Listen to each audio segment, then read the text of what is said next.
Bismillahirrahmanirrahim. Allahumma sallimna wal muslimin wa afina wa'fu anna wa anil muslimin wa qina wa iyyahum syarra masaibi dunya waddin. Allahumma afini fi badani, Allahumma afini fi sam'i, Allahumma afini fi basari. La ilaha illa anta, Allahumma inni astaudiuka ma 'allamtanihi farduduhu ilayya indah diaji ilaihi wala tunsini ya rabbal alamin.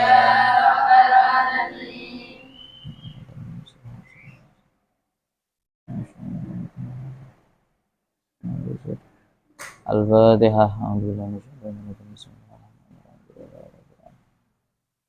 Iyyaka na'budu wa iyyaka nasta'in.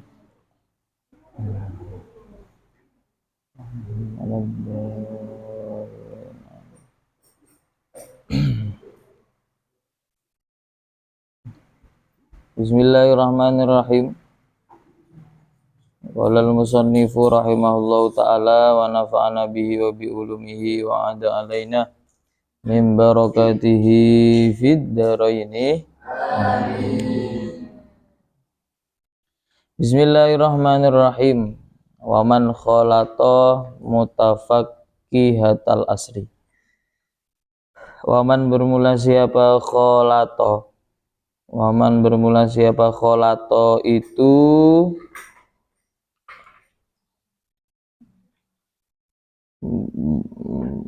berserawung. Waman bermula siapa khalata itu berserawung atau bahasanya bergaul ya. Mutafaqqihatal asri pada orang alim fikihnya inilah masa. Barang siapa yang bergaul dengan orang ahli fikihnya masa kini, ghalaba maka terkena, ghalaba maka terkena atau menimpanya ala tabihi atas wataknya man, atas wataknya man al-mira'u, apa yang menimpa orang itu al-mira'u apa mira' apa kemarin? Debat. Wal jidalu ya, wal jidalu dan sama debat, bantah membantah. Jadi kalau ada orang yang berkumpul dengan orang ahli fikih, pasti orangnya akan mudah berbicara. Nah, makanya ayo-ayo yang kelah dua aliyah itu dengan adanya musyawarah itu mulai mengasah pembicaraan. Yang asalnya malu kucing jadi malu beneran. Bukan kuale ya. Maksudnya asalnya malu kucing nak bunyi-bunyi tapi itu jadi berani bunyi. Minimal tanya-tanya. Gitu. Tapi ada efek sampingnya. Efek sampingnya apa? Gara-gara dia saling beradu argumen. Misalnya gini, itu tadi ngapa kok bacanya kok apa tuh? Fa'ala yaf'ulu misalnya. Yaf'ulu. Tadi kok bacanya kok jadi yaf'uli. Kayak mana ceritanya? Nah, terus yang situ jawab, iya yaf'uli. Soalnya tidak ada harokate, jadi terserah awak lah. Jadi tidak pakai nahwu lagi, enggak, kitabnya gundul. Kayak mana nak baca ya yang tidak ada harokate, ya terserah. yang bacot. Nah, terus yang tanya tadi akhirnya ya bunyi juga. Loh, enggak boleh saya enggak macam itu. Bahaya. Akhirnya kata anak kelas 1, nazamnya bunyinya gimana? Ah, ya mutul.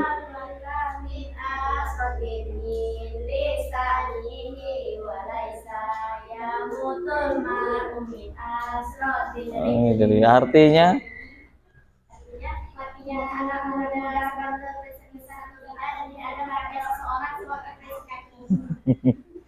nah ya itu betul ya. Ya mutul fata min asratil min lisanihi walaisa ya mutul mar'u min asratil rizq.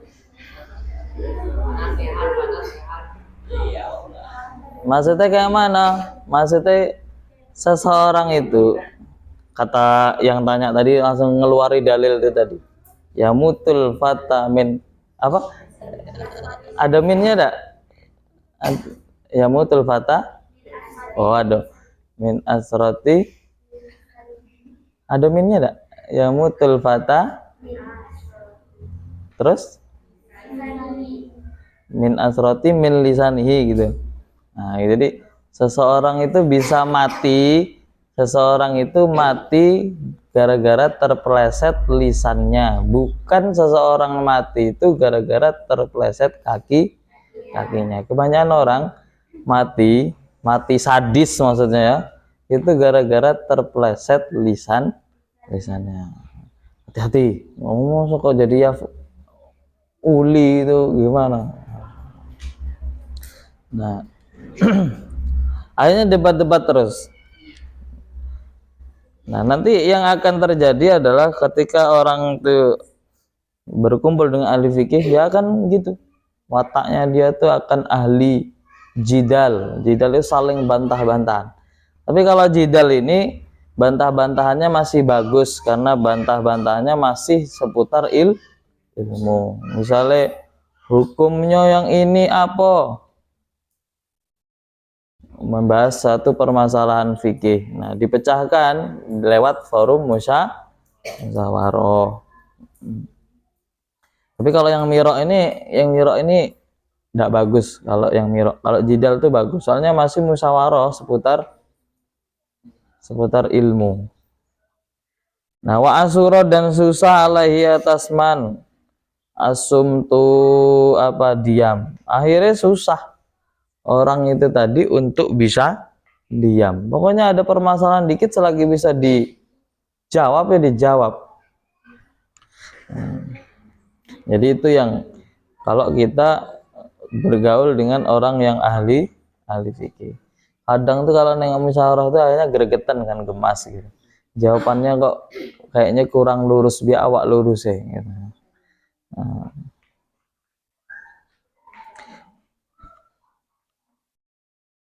Id alqa, kenapa? Id alqa karena menjatuhkan ilahi kepada man ulama usui, siapa beberapa ulama su.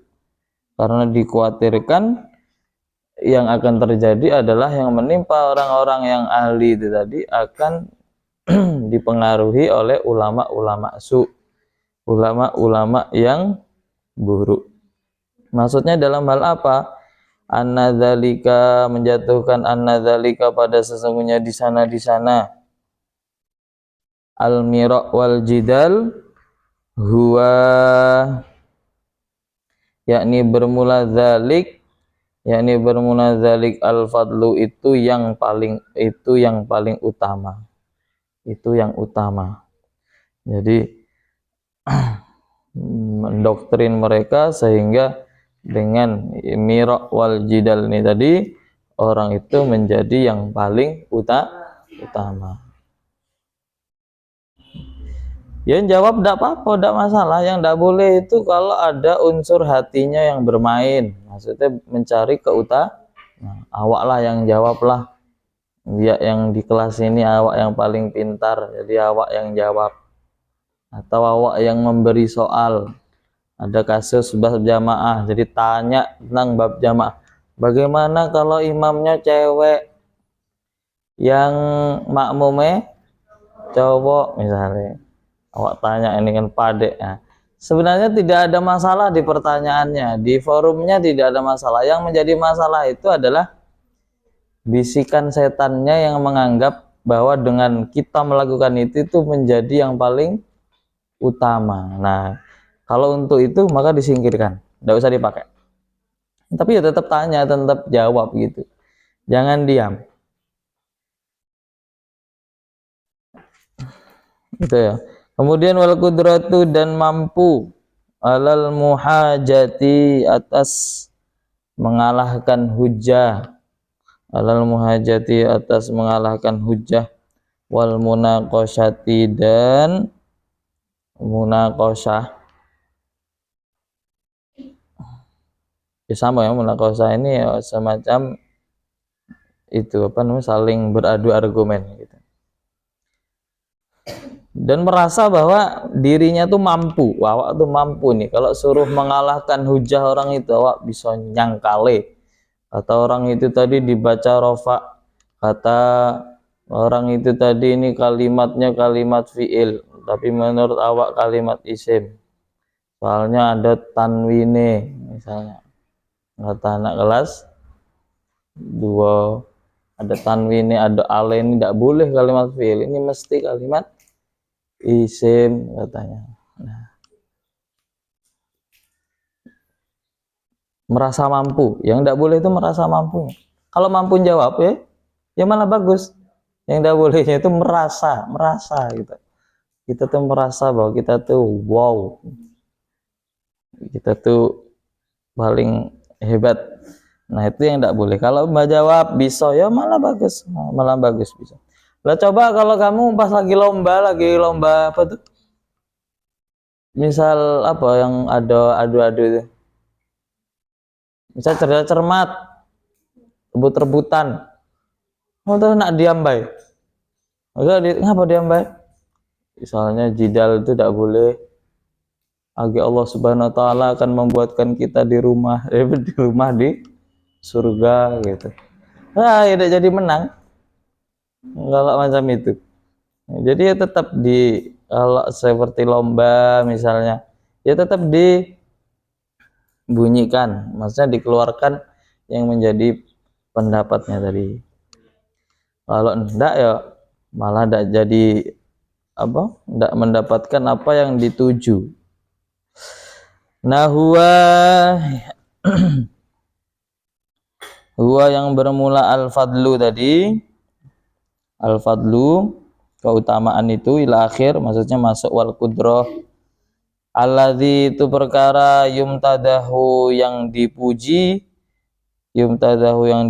apa bihi dengan alladzi, yang mana dengan keutamaan itu sehingga kita mendapatkan pujian, mendapatkan pujian.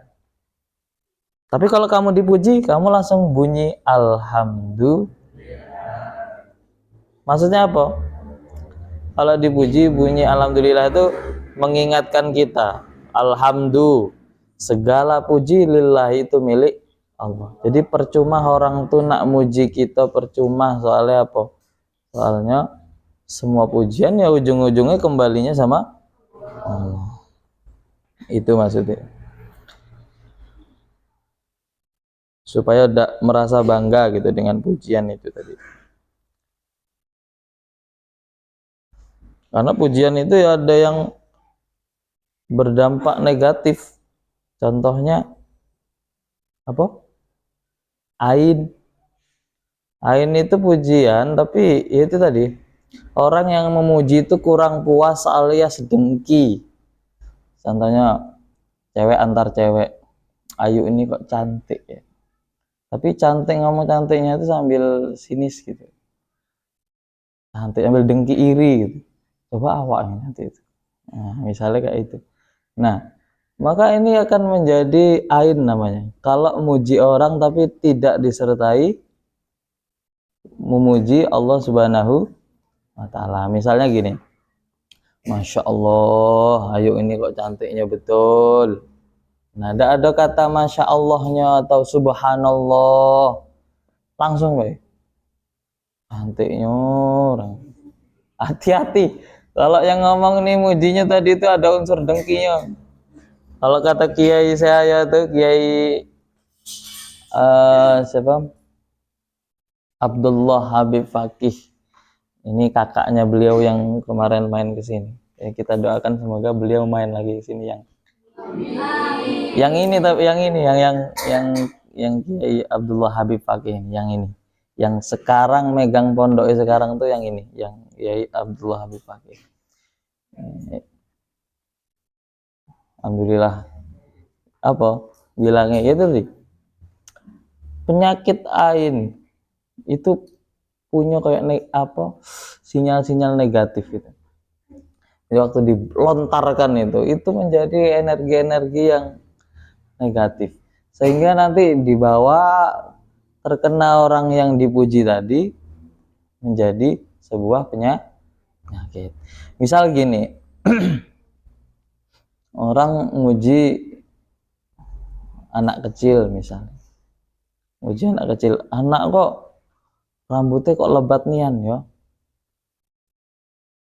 Akhirnya apa?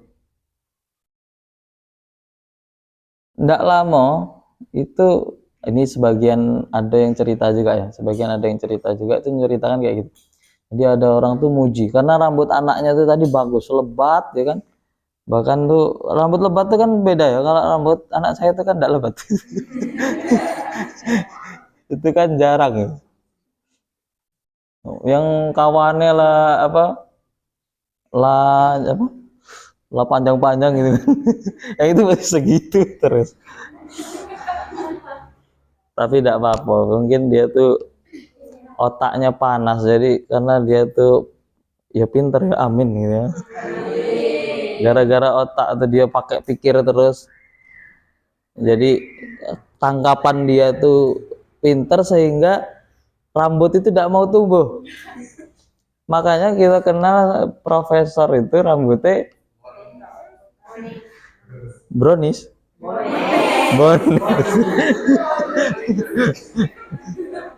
Bones ya namanya. Jadi yang sini ado kan, tapi yang sini ya memang tempat otaknya kan yang di atas. Kalau di sini nggak ada. Di sini hanya batok kelapa atau kepala. Sini loh ya. Nah, jadi aman bay rambutnya tumbuh. Tapi yang di atas tuh mulai rontok, kepanasan mikir. Yang cowok tidak ada. Entah dipakai mikir apa tidak. Pakai lah guys, bahasa tidak pakai ya pakai, tapi mikirnya tuh belum maksimal gitu. Coba mikir maksimal, mikir suruh buat jamak mudzakkar salim dimudhofkan sama ya mutakalim pening. Kalau mikirnya serius itu jadi ya anggap baik ya, ada ada positifnya lah. Ya tidak apa-apa lah rambut tidak itu, tapi dia daya serap otaknya itu cepat gitu. Itu jadi penyakit lewat situ tuh bahaya, karena itu kata kayak saya tadi bilangnya gitu, ada dia tuh akan menjadi partikel-partikel, bahasanya partikel-partikel yang negatif yang kalau terkena pada orangnya betulan itu akan menjadi sebuah penyakit. Virus namanya kan, virus nampak enggak? Nggak nampak, sama kayak gitu, virus sudah nampak.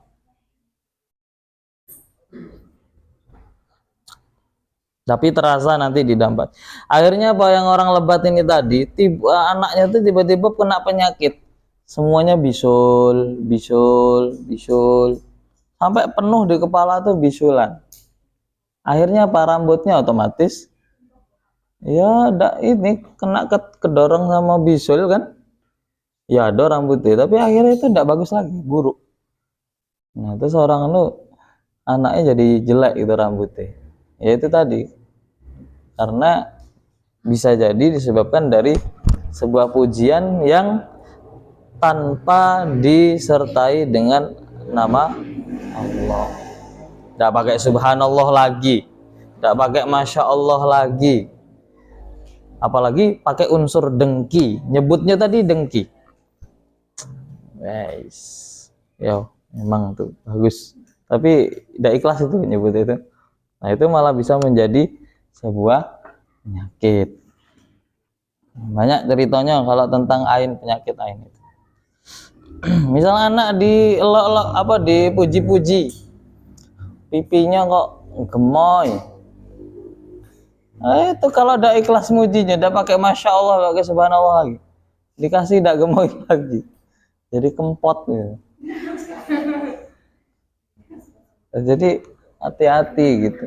Muji itu ya kalau bisa ikhlas gitu kan.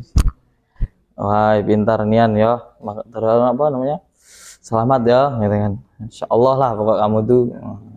Jadi ada sebutan pujian sama Allahnya gitu, supaya tidak menjadi apa namanya energi-energi yang negatif.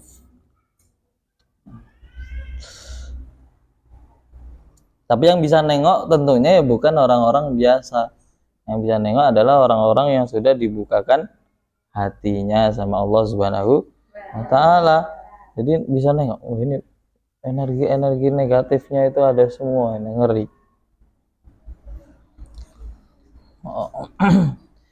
Bahkan orang tuh kalau sudah dibuka sama Allah hijabnya, itu nampak orang tuh bisa nilai dari luar saja, tidak payah ditahu kelakuannya tuh.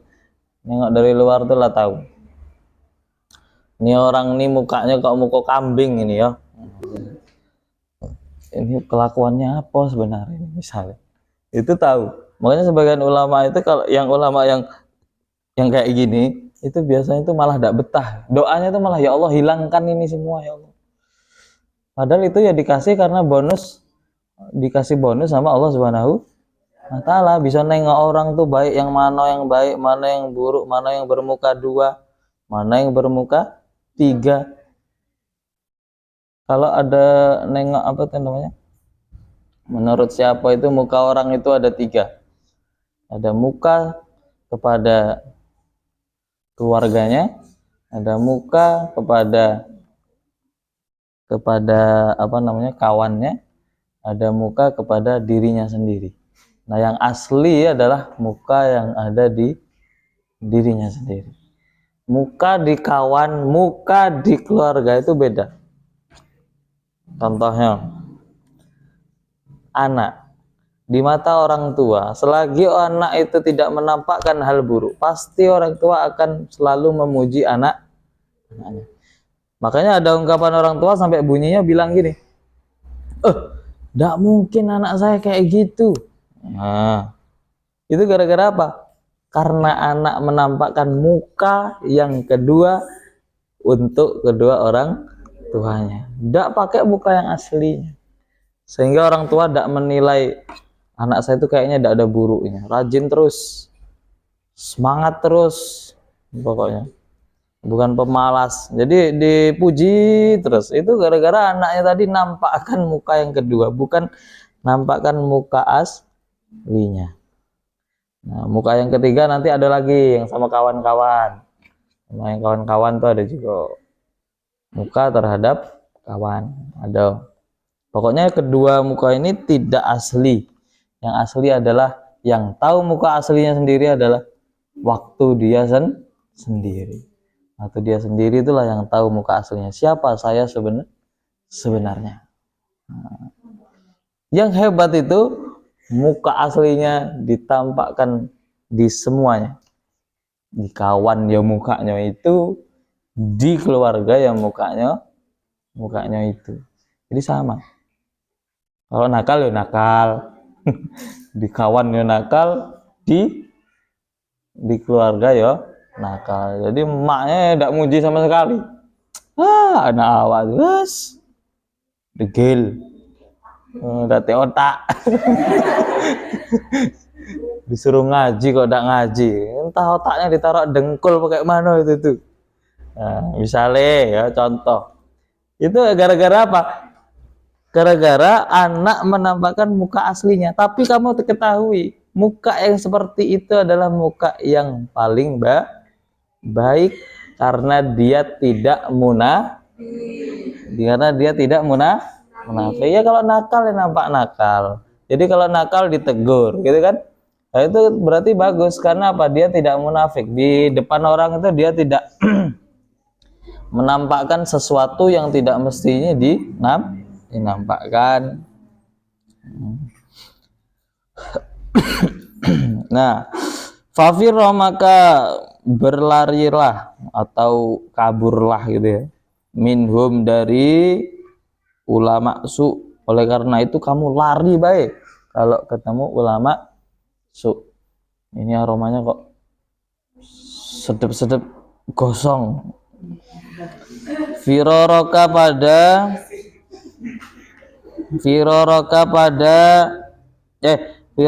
dengan lari pelarianmu seperti pelarianmu minal asadi dari macan. Oleh karena itu kamu lari baik kalau ketemu ulama su seperti kamu larinya dari apa? Dari macan. Di Nata Malala itu ada juga lagi kan? Yang lari itu loh, suruh lari-lari itu loh, dari macan itu. Itu suruh lari dari siapa tuh? Ingat apa belum sampai situ?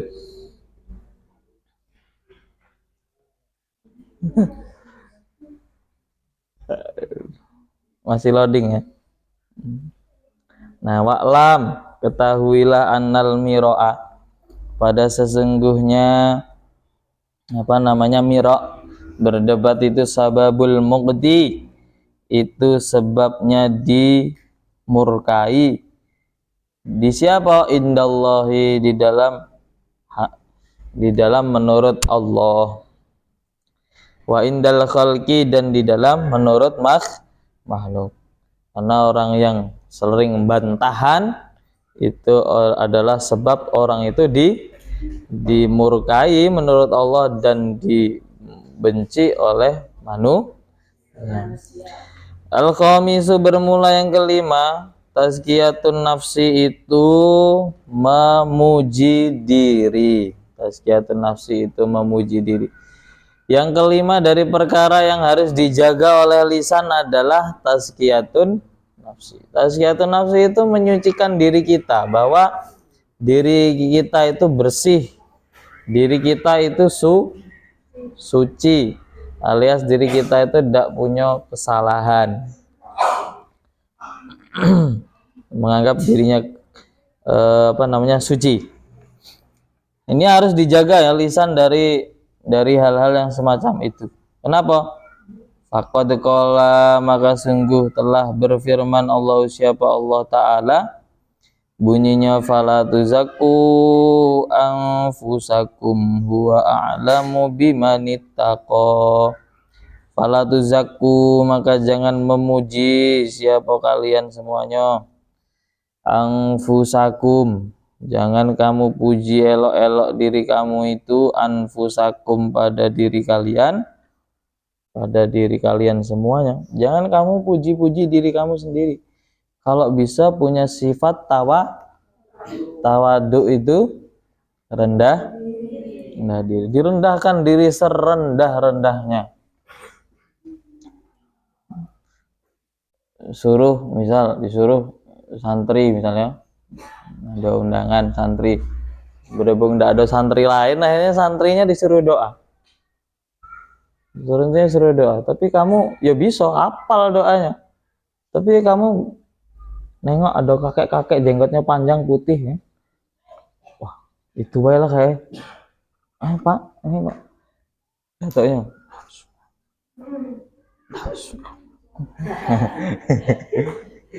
iya, terus kayak apa kamu? Pokok datuk weh. Tapi tengok-tengok, kalau datuknya itu sekira nolaknya itu dia nampak ikhlas betul, berarti mungkin kamu menjaga kehormatannya. Mungkin baik datuknya enggak hafal doa, jadi menyelamatkan kita. Oh yaudah. Nah, baru kita. Tapi yang penting itu nawar dulu. Tapi kalau datuknya tadi langsung terima, ya beneran gitu kan? Ya malah betulan, ya udah datuknya bayang doanya. Datuknya kok nerima, berarti ya beneran. Tapi kalau datuknya nolak, enggak usah lah, cung, kamu baik gitu. Kamu baik. Anda tuh yang tua ya. Jadi santrinya bunyi doa yang makbul tuh yang tua-tua nak mati itu. Gitu dah. Tidak, yang tua kata datuknya bunyi juga. Tidak, justru yang hidupnya lama tuh banyak dosa we. Kamu yang baru lahir nih dosa belum banyak. Ah kamu. Nah, karena terloncatan be gitu, tidak selesai. Terus akhirnya tetap kamu. Akhirnya ya udahlah. Berhubung sudah tidak ada lagi debat lagi, dah. Nah, waktu dah itu berarti kita tidak apa-apa, minimal sudah merendahkan diri. Satu itu.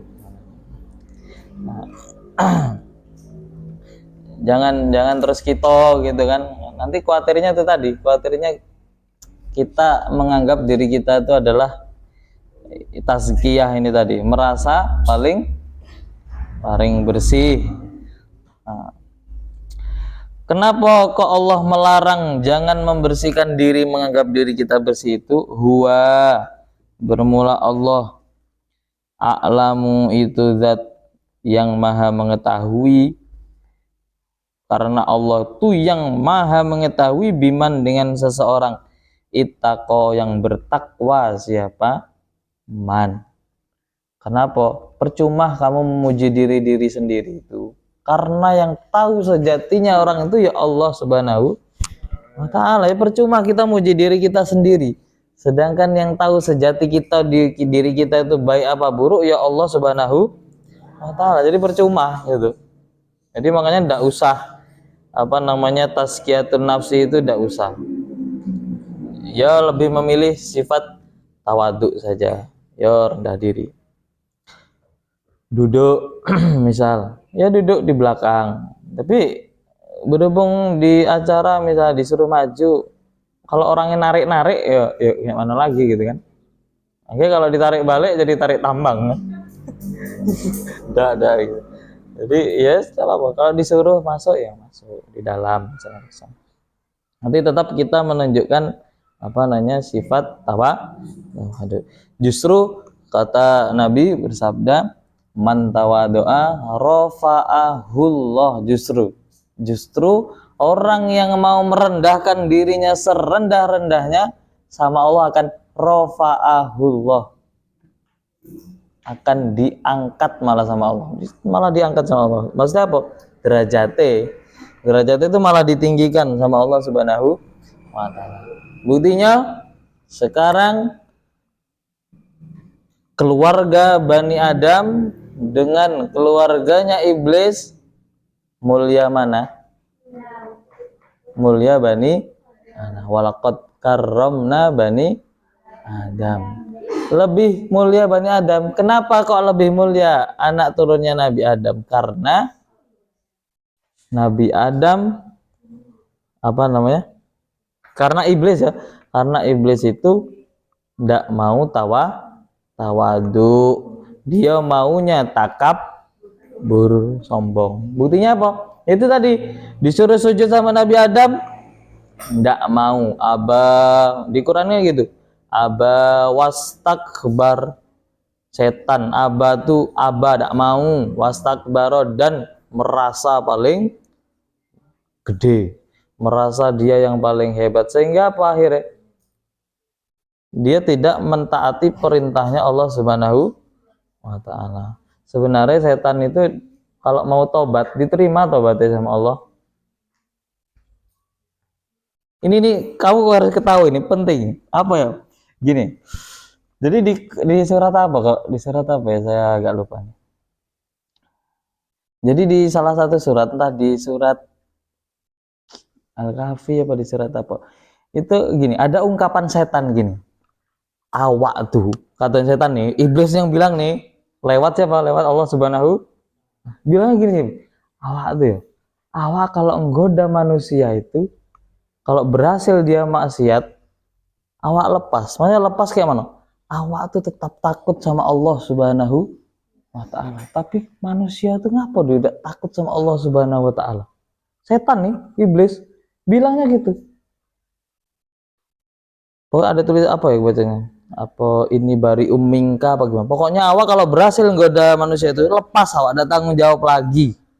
Soalnya apa? Awak ini akhafullaha rabbal alamin. Awak tuh sama, awak tuh makhluk ya juga takut sama Allah Subhanahu wa ta'ala.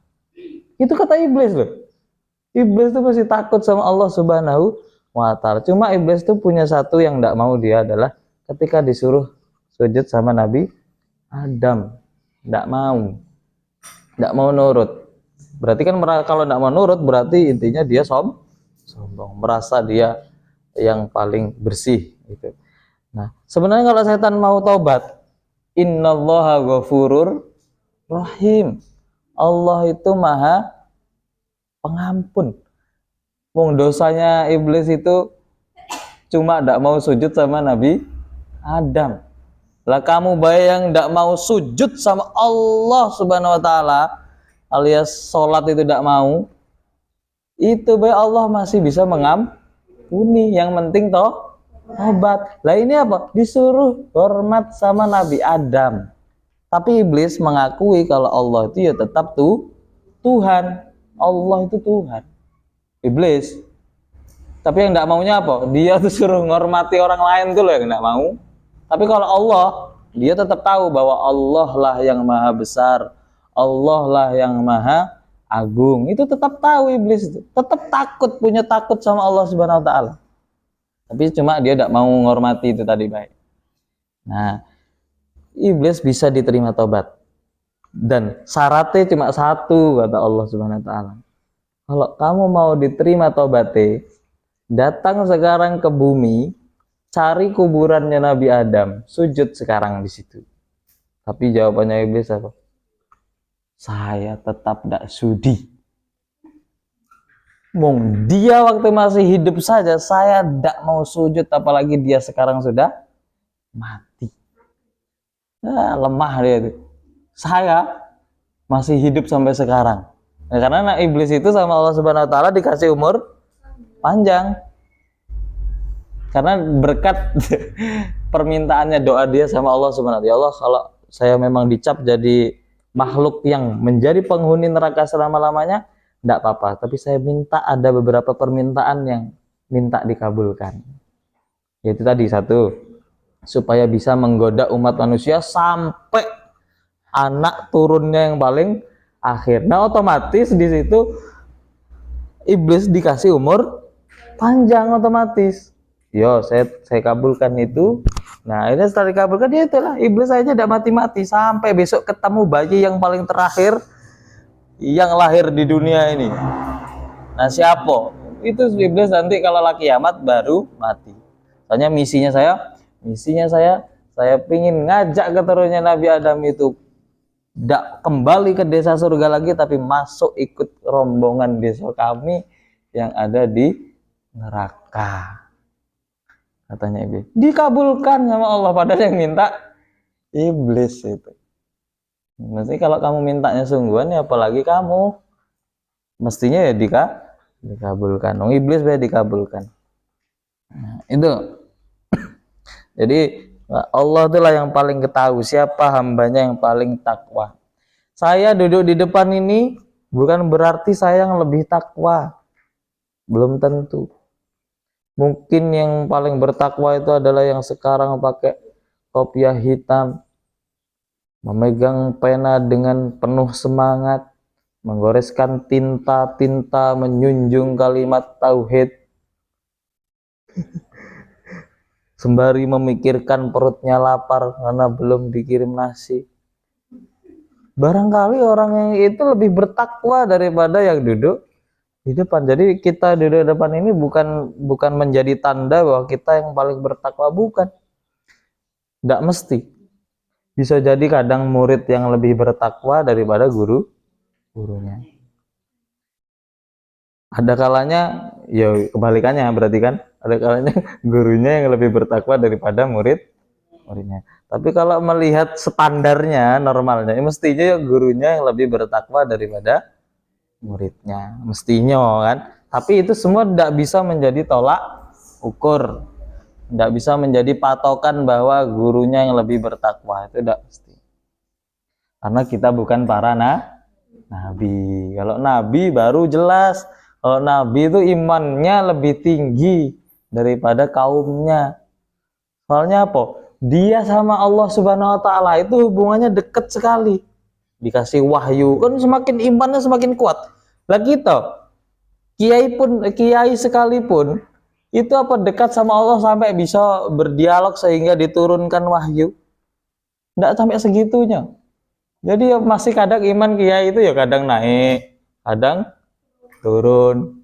Oke, besok-besok kalau ada dapat ilmu yang dices lagi tentang ilmu-ilmu ketakwaan, naik lagi.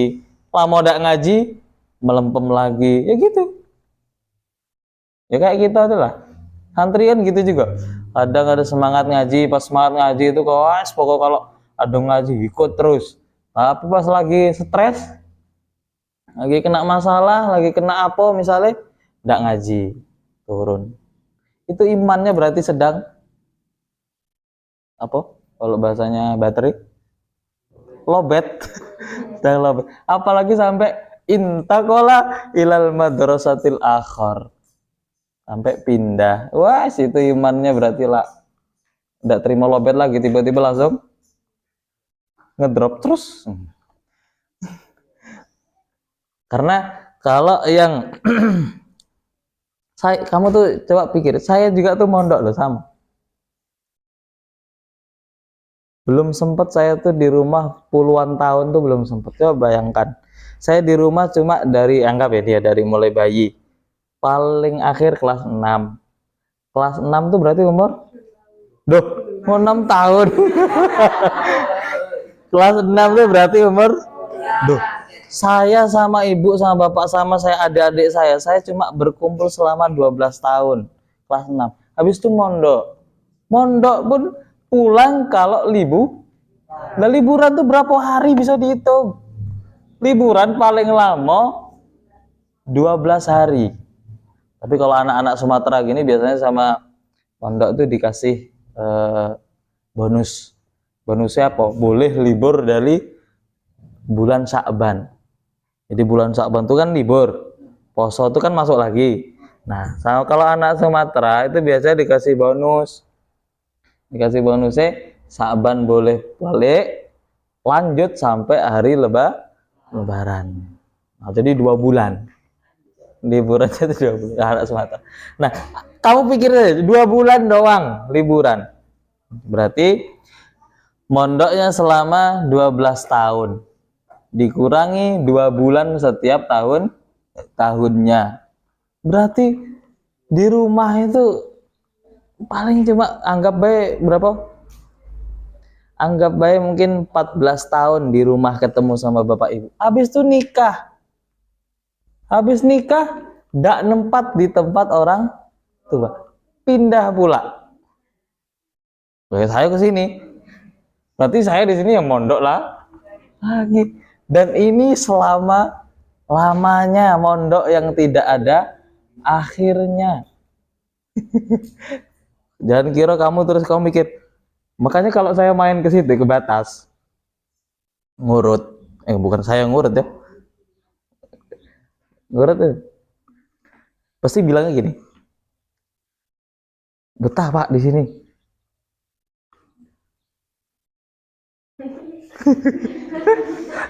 Betah Pak di sini gitu. Ya betah Pak. Emang kenapa? Ya kalau nggak betah ya dibetah-betahin gitu. Yang saya mondok ya gitu. Saya mondok ya awalnya masih tidak betah. Ya namanya berusaha menjadi pilihan Allah dan konsisten di situ supaya kita tetap menjadi pilihannya Allah. Ya saya betah-betahin supaya tetap menjadi pilihan Allah. Nah, akhirnya ya mondok lagi ke sini. Ini maka niatnya di sini saya belum boyong. Kata kiai saya tuh ya gitu bilang, kamu tuh kalau kamu misalnya sudah selesai sekolah dan harus pulang alias boyong itu, maka jangan pernah niat boyong sama sekali. Niatnya apa? Pindah kamar. Makanya santri Jawa tuh kalau izin balik boyong tuh bilang gini, ngapunten kiai, mohon maaf kiai, kenapa? Ini saat kayaknya sekarang ini saya saatnya udah pindah kamar. Kiai paham tuh. Pindah kamar ya? Kenapa gitu kan? Ada ini. Karena orang tua, misalkan orang tua tuh tinggal sebatang kara, tinggal ibu doang, sedangkan saya anak satu-satunya. Saya sudah tidak dikirimi lagi sama orang tua. sehingga saya merasa sayalah yang menjadi tulang punggungnya sekarang, maka saya harus pulang. Oh ya, yaudah. Masih kan kiai kadang memaklumi. Oh iyalah Cung kalau gitu. Kalau ibu nggak ada yang ngerawat lagi kecuali kamu, ya kayak mana lagi? Baliklah, berbaktilah kepada orang bertua. Tapi niat satu, jangan niat pergi ninggalkan pondok ini, niat boyong. Kenapa? Karena kamu niat boyong, hubungan kamu terputus. Doa-doa kiai kamu akan terputus karena kamu sudah meniat memutuskan hubungan sama gurunya. Kalau kamu ingin dapat sambungan itu, jangan pernah niat boyong. Kamu tetap merasa mondok dan kamu hanya niatnya pindah kamar saja. Wah, niat pindah kamar baik. Kalau saya kesini ya niat mondok lagi. Ini ya bukan rumah saya kan, bukan lingkungan saya. Jadi mondoknya sini ya niat mondok. Kenapa? Karena orang yang mondok itu didoakan sama di hadis itu sampai ikan-ikan yang ada di laut itu memintakan ampun, ya Allah itu loh yang biasanya subuh itu seringannya nyorok walaupun tidak sholat subuh itu, ampuni ya Allah, kata ikan. Kenapa kok di situ ikan? Iya, soalnya ikan itu tidak punya lidah. Ada lidah ikan. Boyo nanti gitu. Masa lisan untuk berbunyi itu loh. Apa ikan bisa bunyi ro? Tidak bisa. Nah, maksudnya lisan ikan sekalipun itu tidak bisa kayak gitu saja, dia selalu mendoakan orang yang mencari ilmu. Apalagi yang lain-lain itu. Nah, makanya kalau ingin dapat itu, maka kalau pas balik jangan niat boyong. Wakilah dan dikatakan ibadil hukamai kepada sebagiannya orang ahli hikmah. Ma itu apa sidqu bermula jujur, al-qabihu yang buruk. Orang ahli hikmah ditanya, Pak Kiai kira-kira ada tidak buruk yang jujur itu? Jujur yang buruk. Dia tuh jujur tapi buruk. Kata Pak Yainya, ada. Fakola maka menjawab siapa? Ba'dil hukama. Sanaul mar'i itu memujinya seseorang ala nafsi atas dirinya seseorang. Ada jujur yang baik apa? Ketika dia memuji dirinya sendiri. Itu kan jujur, memuji dirinya sendiri. Tapi itu adalah buruk. Fa iyyaka maka takutlah anta ta'awada pada bahwa membiasakan siapa kamu. Takutlah kalau kamu tuh terbiasa dalika pada di sana. Sanaul mar'i, sana membiasakan diri untuk memuji diri kita sendiri. Wa alam anna dzalik Bismillahirrahmanirrahim. Subhanakallahumma wa bihamdika asyhadu an la ilaha illa anta astaghfiruka wa atubu ilaik. Subhanakallahumma bihamdika asyhadu an la ilaha illa anta astaghfiruka wa atubu ilaik. Subhanakallahumma bihamdika asyhadu an la ilaha illa anta astaghfiruka. Subhana rabbika rabbil izzati amma yasifun wa salamun alal mursalin walhamdulillahi rabbil alamin.